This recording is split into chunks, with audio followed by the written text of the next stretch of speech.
80384 is our SMS and WhatsApp number. Science TV Kenya across all social media platforms.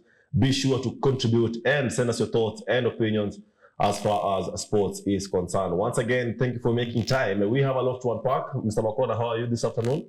I'm very fine. Yes. This afternoon we have a lot of games that we need to talk about and maybe predict.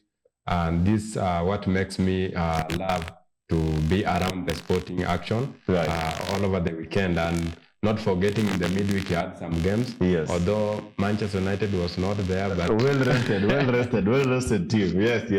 I hope you utilize on that. You rested the whole week, and today you are playing against Brighton. Really? I hope Manchester United wins because they have rested the whole week. They have trained very well. I hope they are going to put it into results. Put a pin on that. Of course, Pierre Brighton has rested, so I don't know why we have a lot of we have a lot of African Cup of Nations, that is 2026 Wafcon taking place, that is ongoing, and it kicked off over the week, still ongoing. The first leg qualifiers have already taken place. Second leg will be taking place next week, and we're going to talk about how the Kenyan team, that is the Harambee Starlets, did perform against Gambia. They managed a 3-1 win, which is very commendable. And we are going to just talk about how they performed and what is to expected as far as the second leg is concerned. The Kenya Premier League is also back after a short break over that is last week.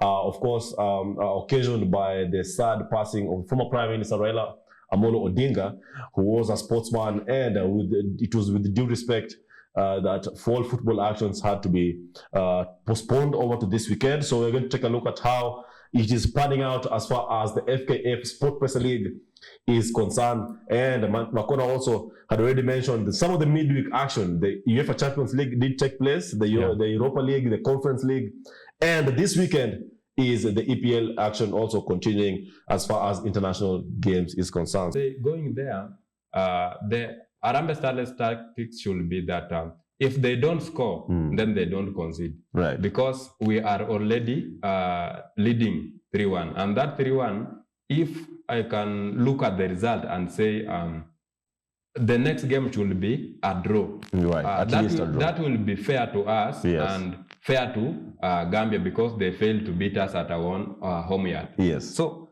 it is a matter of Kenya saying that in this game we are going to use our chest very well, that if we don't score, then we don't concede. It is as simple as that. Let's just maintain the defense that was there, because in the second half, Gambia also had chances to score, but I could see the saves from the girls and say, we have a good nation here. Right. And now that they are at their backyard, I know they will be attacking more. Right. So let's try to defend. And also when you have the ball, let's try to push them to their side of the net so that they don't pose a threat to our team. Because, you know, girls football sometimes it can be challenging. You don't know if it is going to be a goal or not. Because when you look even at how Gambia was playing, they were losing many of their chances. While us, Kenya, we are utilizing our chances very well. Knowing that we came from behind. Now we are going to their homestead. We know they will be attacking more because they know after that, maybe they will not be proceeding to the next round. I know on our side, we are very eager to qualify. And we have an upper hand now that we have already scored 3-1. And this 3-1, for us to utilize it very well, let them not score anything, even if we are at their home. Right. If they score, let it be 1-0, or let's try to minimize the goals we will concede, and that will drop the team and maybe voluntarily retire from coaching the team. Yes. This was due to lack of funds, support, maybe generally. The support, the sponsorship was not there. But now look at the team. The team has been given 10 million by the president. We know these funds will help the team, and maybe they will improve their squad even better. Yes. So we are aiming for the better. And that betterness comes in terms of recruiting new talents like they did to that game, and we managed to score. Right. That money also can be used as transport money, and maybe that compensation or appreciation to the players individually. You know, that motivation give you something to fight for. Because, you know, if you continue to win, you are going to win much of these presents and prizes. So if the team had a good sponsor and the team had everything that is needed, of course, in this time, we are talking about the money. If the team has a lot of money or enough funds to invest into the players, into the squad, and make sure that they have everything going around them smoothly, the team is going to win. We know there are other nations that are ahead of us, but the way we saw on the men's side in the CHAN, the way we have been fighting in athletics, it is the same way we are going to do so in this competition, the Wafcon. Knowing that there is no stepping back, we are moving forward and once for all, because it is about the nation. It is about the beauty of the nation. You know, games like this, they make even the investors get attracted to sponsoring our teams. So the president was the first one to step in and maybe help the team to have themselves being in a better position to compete. You know, bila pesa kila kitu inakuwa ni shida. Motivation. That motivation should come again, and that shows that we are ready. We are ready as a nation. Knowing that this is the first game and we are doing like this, we are performing like this, it means that our girls have their heads held up, and we will make sure that they go to the next level. We are rooting for them. We are praying for them. Awaiting the AFCON 2027, this is the competition that we are involved in as a nation, and we are rallying behind the girls to make sure that they win. Definitely, to make sure that they win. President Ruto termed the win as a commanding performance, edging closer to the qualifications. And he went ahead and mentioned that, you know, just giving out that particular incentive of 6 points, and it's already showing the interesting results. What do you make of how the games have begun so far? I can say the games that played yesterday and the one that is playing now, that Kakamega Boys is already leading 1-0 against Ulinzi Stars. That is in the 30th minute. Because it started at 2 p.m. sharp. And I can say the games are still competitive. We know the sport players are coming in and injecting those 20 million for the teams that will come first, second, and third. Means that the competition at the top will be steep. Now that even the table has changed right away when you are speaking. Because Kakamega on the table now was number 3. But now they have scored, they have already, Mashemeji Derby has now been overtaken by that Shabana, because Shabana is a community club. And when you come there, apart even from their community, there are other communities that have rallied, and they are supporters of Shabana. They are the real fans of Shabana. I was also thinking of moving from AFC Leopards to Shabana, but because this team has a lot of fighting spirit. When you look even in their opening game, they opened with APS Bomet.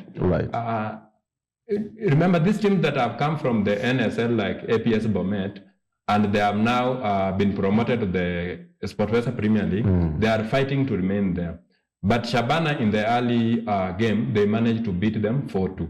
And this Shabana and the likes of Kenya Police, when it comes to these games, they are very consistent. Not forgetting Gor Mahia, KCB, and AFC Leopards. Remember also, the likes of AFC Leopards and Gor Mahia have at least one game in hand, because it was postponed. It was when Baba Raila Odinga, the former Prime Minister, was announced dead. They had to play on that midweek. So their game was postponed, and the other teams had already played the likes of Tuesday, Wednesday. So these teams have a lot of games to play. So we are looking at the table that will fluctuate anytime from now, and everything can change drastically. So even when you look at the table, the last one can still survive relegation. It is too early. The number 18 there can still survive relegation. And also, when you look at the our league, that is the SportPesa Premier League, as compared to other leagues in the world, Right. you find that those 20 million will help improve the status of the league. Knowing that, let's look at the league like that of Senegal and Morocco. Most of these leagues, they have 16 games, 16 teams. Right. And these 16 teams, they are all sponsored by different sponsors Right. who are committed and they have signed long-term deals. Yes. So the deal like that of SportPesa and supporting the likes even of teams individually, like Gor Mahia right now and the likes of Shabana, they have good sponsors when Right. it comes to sponsorship. So I will say sponsorships makes a league so competitive. Yes. Because everyone wants to win that money or look an elite in that group.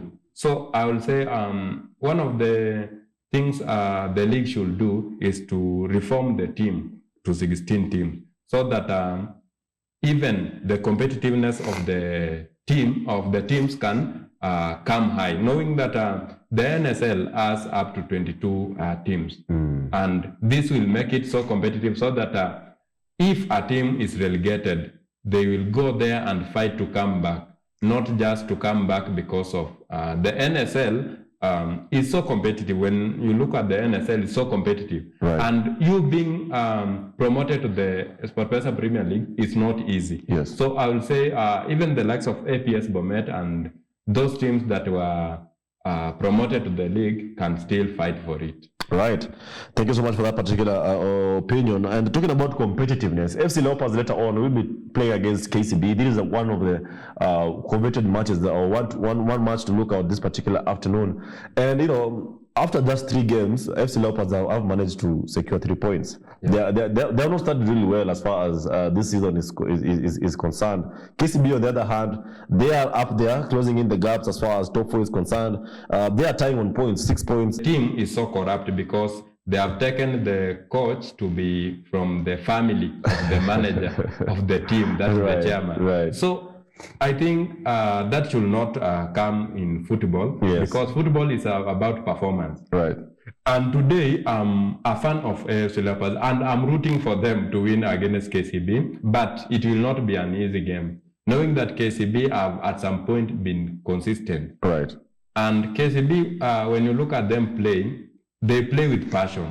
And they reach a time when most of their players were playing in the CHAN. Right. And it means that KCB are very, very Competitive as well. advanced and competitive in terms of football. Yes. So let's see what evolves. But according to me, my prediction is AFC Leopards will win 2-1 to shun the fans who are criticizing the team. All right, that's a big prediction. 2-1 there for Makona. Let us know pale kwa comment section on your end. Who are you rooting for? Will AFC Leopards try and bounce back after a poor start to the season, or will KCB reinforce their place and, of course, close the gap as far as top 4 is concerned? One particular match that is one to look out for is tomorrow's game, where Gor Mahia will be playing against the top leading team on the table, Posta Rangers at the National Stadium. Of course, Gor Mahia are currently poised at 5th. Just like you mentioned, they have a game in hand, but they understand the importance of this game, closing in that particular gap against top leaders Posta Rangers. Should Posta Rangers, how can Posta Rangers align themselves to try and keep Gor Mahia at large? Remember, Gor Mahia, they have reinforced this season, a lot of new players, new coach, new management, new tactics. They look at threat coming on, or you look at them in all angles. How can Posta Rangers keep them at bay? I can say Gor Mahia at some point, they did a very good job bringing in a new coach, and that is Mzungu, coached outside Kenya, and they bring in someone who is so experienced. So when you look at their coach, I will say the coach is so experienced, and maybe Posta Rangers will just try to neutralize them, but my prediction is that Gor Mahia is going to win the game. And knowing that Gor Mahia was so sad last season, they never won the league, and they left it all for Kenya Police. And now that Kenya Police, KCB, and AFC Leopards, Gor Mahia are still there looking for the title this season, I think Gor Mahia have an upper hand if they win their games and the game that is in hand. that game in hand shows that if they win it, they will be automatically on top of the league. So I don't see Gor Mahia losing this game. Okay. The least Gor Mahia can come out with in this match is a draw. All right, that is a big prediction. Remember, Posta Rangers are unbeaten in this particular season. They have managed 3 wins and 1 single draw, and that came against FC Leopards in a 2-2 draw. But for Gor Mahia, they managed 2 wins, 1 loss. The loss became against Bidco United. The 2 wins against Sofapaka and KCB. Later on, ladies and gentlemen, that is tomorrow. They'll be playing out. That will be Gor Mahia playing against Posta Rangers. Let us know how you feel about this particular game, English Premier League. The games playing this weekend. Kenyans will be having a chance, all right, to be able to be close to something that, and I know this will pain you as an Arsenal fan, something that Arsenal FC and Arsenal fans have very long to come close to for a very long time, Bwana. And I'd like to know how you feel about this, because as we speak, this weekend, Kenyans will be able to come close and witness the English Premier League trophy that is in the country, courtesy of the Guinness Matchday Experience, and that is something that it is not familiar with the Arsenal, the Arsenal people, the Arsenal fans generally. But maybe your thoughts as far as having the trophy in the country is concerned before we kick off the discussion. I can say the trophy in the country gives us that motivation as fans, as lovers of the game. It shows that and players as well. Yeah.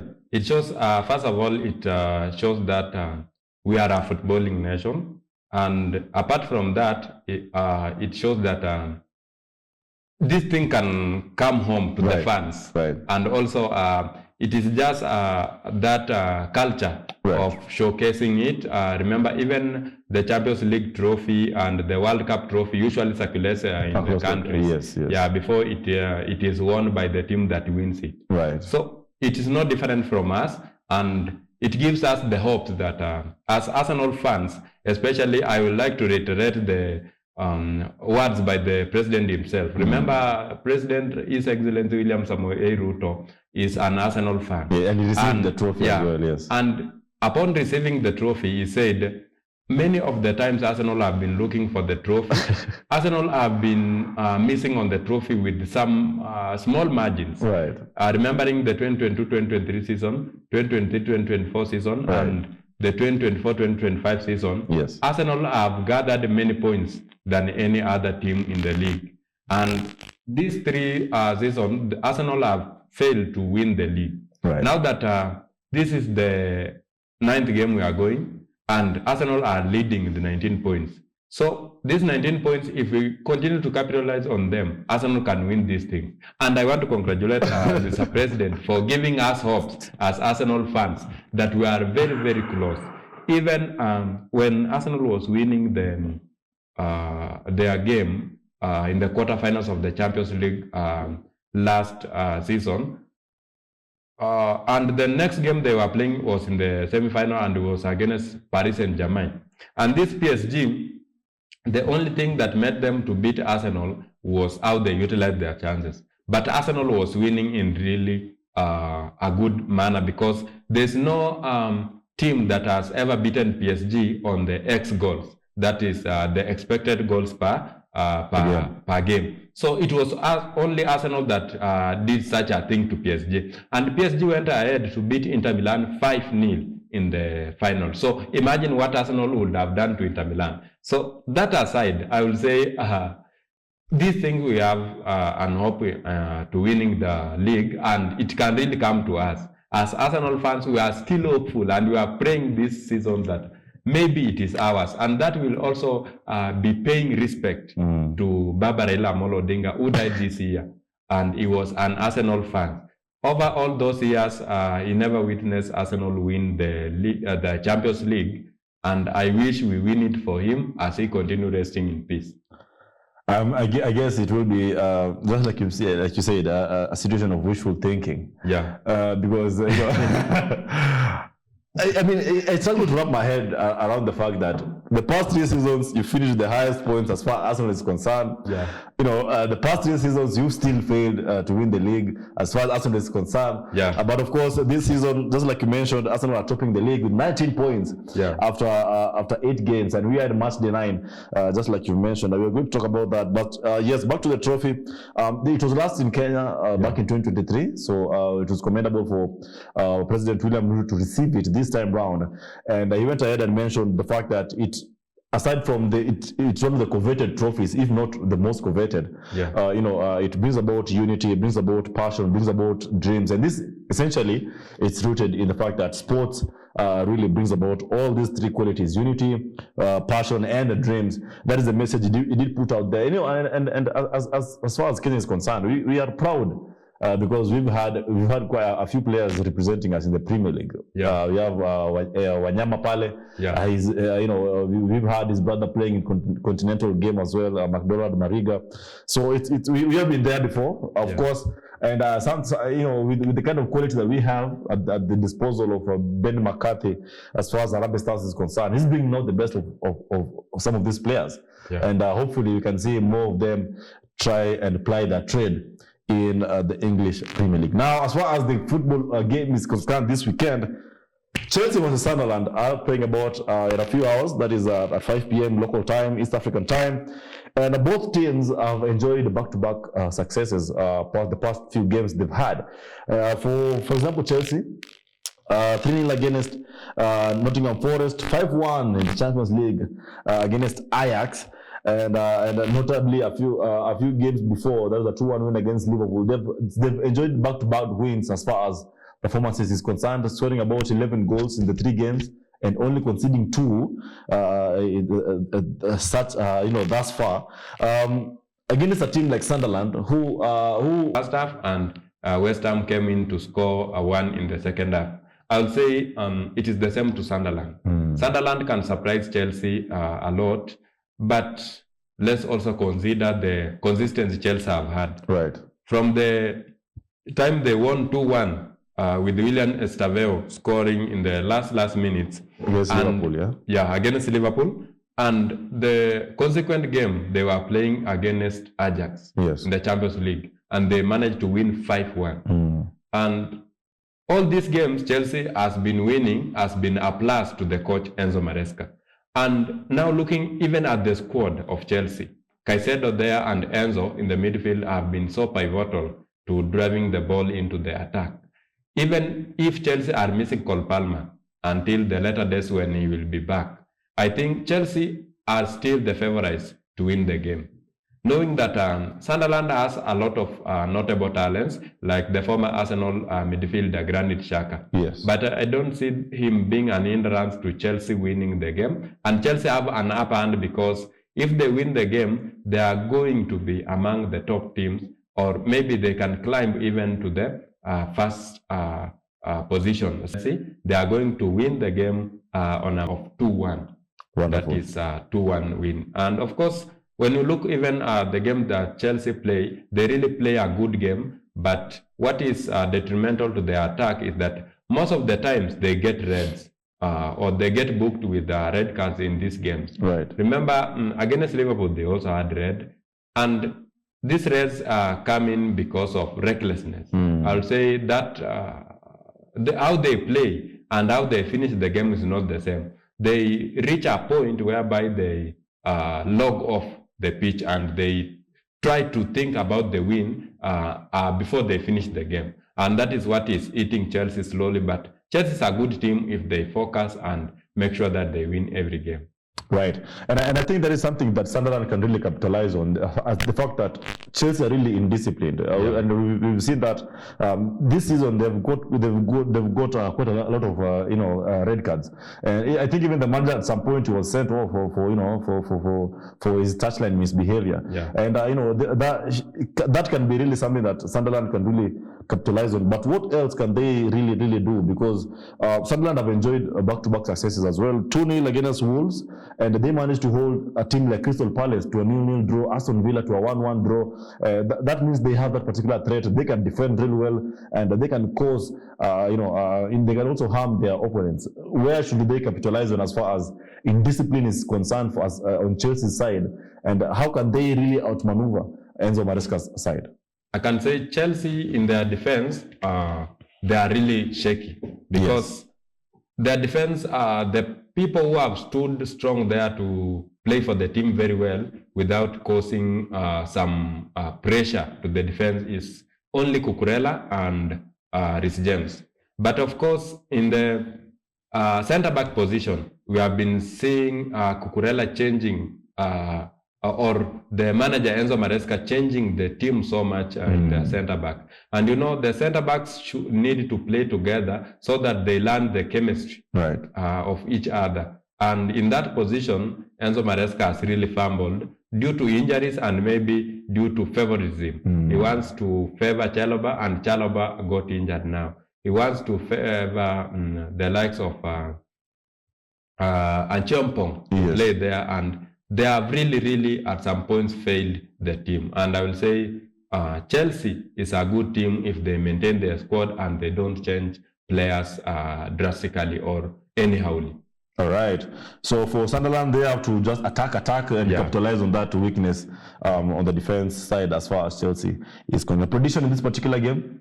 I would say Chelsea will win with a margin of 2-0 or 2-1. 2-0 or 2-1. All right. Another interesting particular game this coming up later on this evening will be Manchester United. They are at home against Brighton. Now, Manchester United have enjoyed back-to-back wins, and the latest one coming up against Liverpool, where they managed to score a 2-1 courtesy of our late Harry Maguire, another Harry Maguire late goal. And Brighton also, on the other hand, they've been doing really well, and they've managed to get a win against Newcastle. A disappointing result for Newcastle that particular day, but a good one for Brighton. And both teams have rested, just like we started off by mentioning. They were not really active over the week as far as Europe continental game are concerned. Neither of the team were in the Champions League or Europa or the Conference League. That means the players have rested really well. Whom is coming out stronger between these two sides? We understand the kind of threats, attacking threats, particularly that a team like Brighton has, and they have before hurt Manchester United not once, not twice, and this season they have started off really well, hurting big teams like Chelsea, where they managed to get the 3-1 win against Chelsea. Now speaking about a 2-1 win against Newcastle, and a former Manchester United player, that is Danny Welbeck, who has caused pain very many times against Manchester United. How should they come up this time around against a team that, under Ruben Amorim this season, they started really poorly, but they seem to have that team cohesion this coming as far as this game is concerned?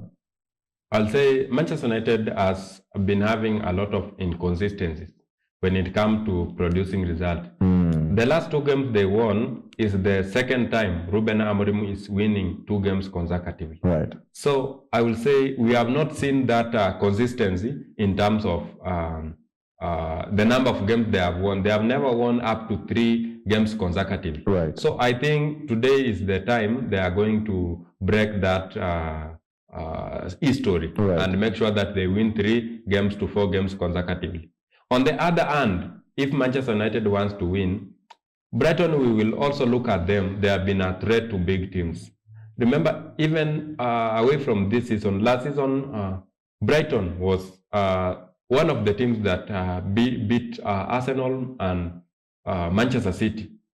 Not forgetting they drew against Liverpool. This team, when it comes to big teams, they try to neutralize them. So Manchester United will be the same in this case. Brighton will try to neutralize them. And my prediction is that this game will be a goal, because the reason I'm saying this game will be a GG, remember Brighton have key players, good players that some of them have even played for Manchester United. Danny Welbeck has been good. The last time he scored 2 against Chelsea. now that he's facing Manchester United as a Brighton player, I think it's going to give more pressure to Manchester United defense more than ever. Not forgetting they have other good players that can even shock Manchester United more. So I don't see Manchester United winning it in a convincing way. Right. It shall not be easy for Manchester United. The best result Manchester United can produce in this game is maybe win by a margin of 2-0 or 1-0 or 2-1. I don't see Brighton relenting, but according to me, my prediction is a GG. That game will be a goal. Right. From what I'm getting from you is this will be a tight game, right? Yeah. Not many goals. So we're not likely to see many goals in this particular fixture. But over the past couple of games, just like you said rightly so, Ruben Amorim has been getting results out of his players one way or another. Yeah. Right. Whether through team spirit, whether through tactic, but perhaps, or maybe in your own perspective, what really has been going on well for Manchester United in the 2 games that they should really continue doing and get that needed result, perhaps 3 points or a point against Brighton? The return of Cunha has brought that chemistry between him, Mbeumo, and Sesko in that matter. But some point, Ruben Amorim decided to play Mason Mount as a false 9. Right. And I think Ruben Amorim should utilize his attack so well that Bruno and Mason Mount, their chemistry looks to match so well. Yes. And also, when you play on the wings, Mbeumo this side and the other side, we have Cunha. I think Sesko can come in as a substitute, because when you look at Sesko, when he comes in as a substitute, he tries to pull that attention from the defenders, and maybe Mbeumo and Cunha score. So it is a game of mathematics. Let him plan the squad very well, and that is the only way they can be able to defeat Brighton. Oh, wonderful. And as far as tactics is concerned, as far as formations is concerned as well, these 2 teams really play. Fans and the management will make sure that the team wins at Old Trafford. Wonderful. Ladies and gentlemen, that is just Felix Makona's opinion. Be sure to send us yours as well through our channels of communication. Remember, 0111980384 is our SMS and WhatsApp number. Science TV Kenya across social media platforms. Don't be left behind, and be sure to send in your thoughts and opinions. Now, later on, another enticing match, Mr. Makona. Yeah. Brentford at home against Liverpool. Now, Liverpool, after 3 games defeat in a row, of course, the last one being notably Manchester United last weekend, they managed to come back over the week and secure a thrilling, was it about 5-1 in the Champions League? Yeah. It's 5-1 win. And will they replicate this kind of performance against Brentford this evening against Brentford, just like I mentioned earlier? Remember, a lot of criticism has been from the defense department, where at times Sloboslai plays at right back because Frimpong was injured. There's not that cohesion. At times Kakes is not really defending really well. There's that pressure between Konate and Van Dijk as well. Where have they been getting it wrong? Where has Ancelotti been failing as far as keeping this team together? Is it the injuries, or is it his tactics? Should he be given more time? Because Brentford is another team that can really sting as far as this game is concerned. Liverpool is a good team when it comes to attack, but it comes to defending, they have an issue. Knowing that they brought in Frimpong and Kakes from Bayer Leverkusen and Bournemouth respectively. Yes. I will say Frimpong had not that English Premier League experience, and English Premier League has that pressure. Now that he was diagnosed with an hamstring injury the other time before he came back, right, and now he is out again. So it means that that pressure is still high on the defense, knowing that Van Dijk at some point, he usually forgets himself. It is only Konate who comes in and saves Liverpool, together with the goalkeeper, Alisson Becker. Now that they are playing with Mamadashvili, right, he is not used to playing as a starting goalkeeper for Liverpool.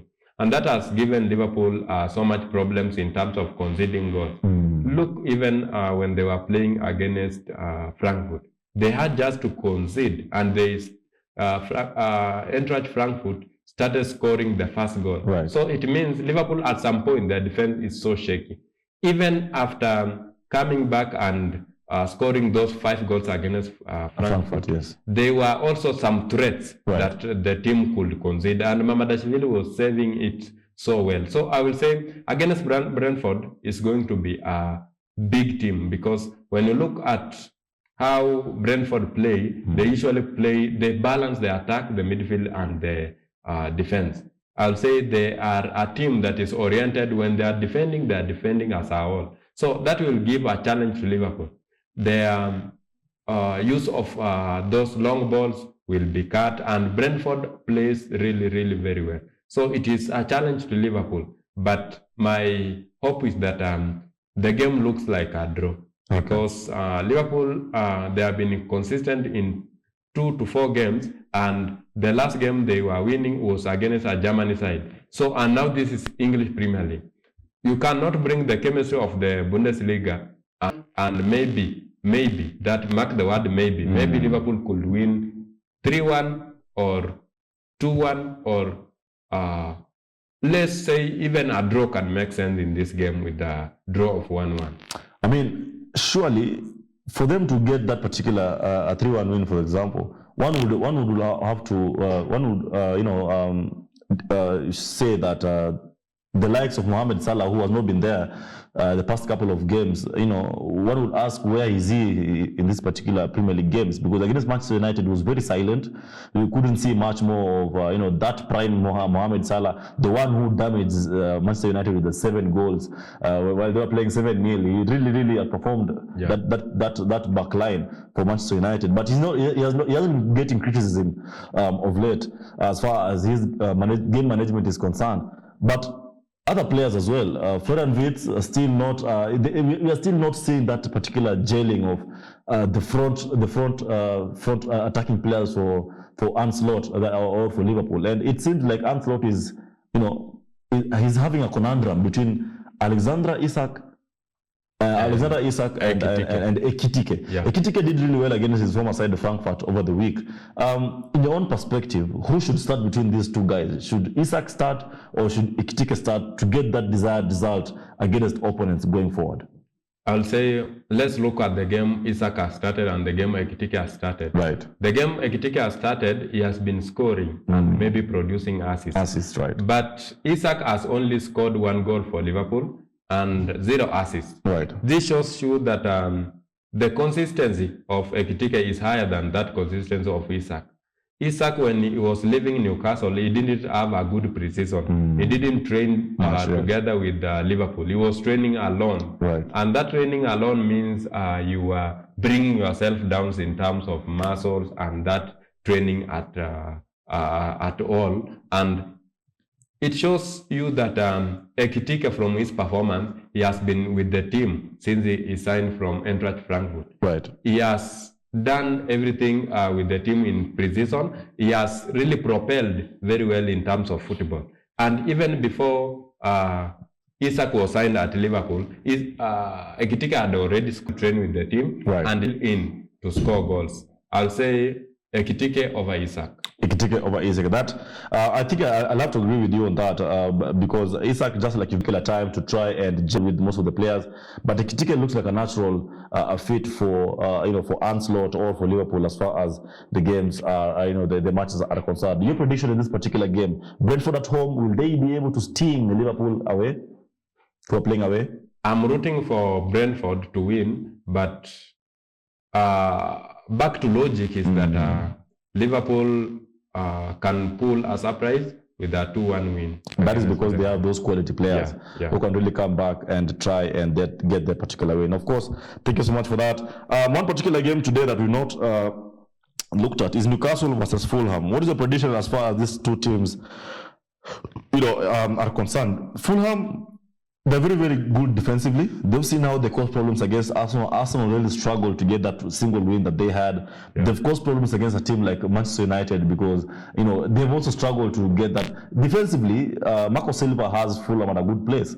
and against a side that is having fluctuations, performance, 50-50 performance, a team like Newcastle, do you think Newcastle will be a threat despite the fact that they are at home against Fulham?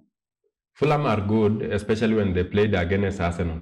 We could see those resistance of opening the field. Fulham never opened the field or never opened the defense easily for Arsenal. Yes. So Arsenal had to depend on those set pieces, and they managed to score. Against Newcastle, Arsenal struggled, and luckily they won 2-0. Right. Now that this is, they won 2-1, not 2-0. They won 2-1 against Newcastle, that is Arsenal. Now that this is Fulham against Newcastle, Newcastle have an upper hand in winning this game. Remember, Newcastle striker Nick Waltermed has scored consecutively in the games he has featured in, including the Champions League where he scored. Also, when you look at Newcastle, they are very well oriented in terms of football, more than Fulham. Newcastle uses their midfield and defense to make sure that the balls are on the wings and maybe the crosses are in the box. When you compare Fulham and Newcastle, I would say Newcastle have an upper hand of winning. The Marco Silva side, as compared to Eddie Howe's side, I would say Newcastle will win the game.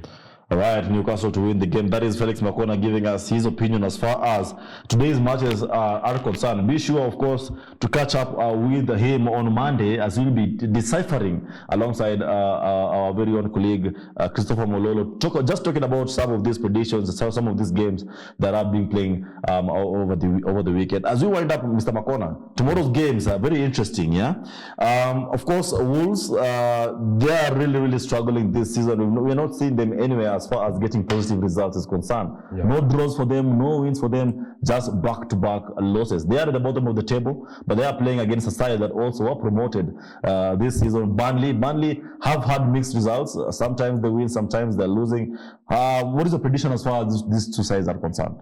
I'll say it is the first win for Wolves this season.